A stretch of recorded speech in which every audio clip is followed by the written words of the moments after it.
Hi, first grade. I hope you're having a great Monday. Today in writing, we will identify and use commands correctly. We will identify commands and we will write our own command. This is important so that we can become better writers. A sentence that tells someone to do something is called a command. Say command. A command can end with a period, or a command can end with an exclamation point when it shows strong feeling.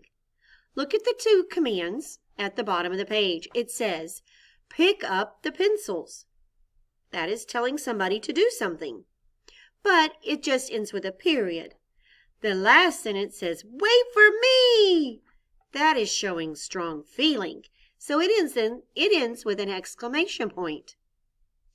Commands tell someone to do something. If it's something you can get up and do, it's a command. So now in your journal, I want you to write a sentence that is a command. It tells somebody to do something. Make sure you start your sentence with a capital letter and finger spaces. And what goes at the end of your sentence? A period.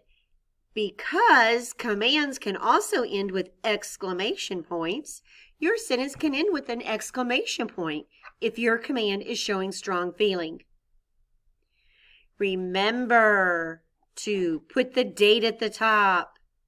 Put your name at the top. Write on the lines. Write in your best handwriting. Finger space between your words. Capitals for names.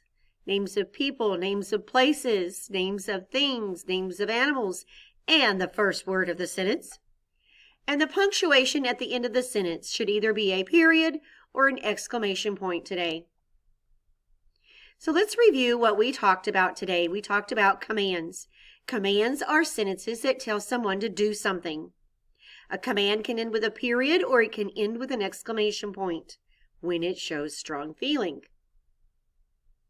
Then you wrote your own command in your journal and take a picture of it and then turn it into your teacher. Have a good day. Oop, that was a command.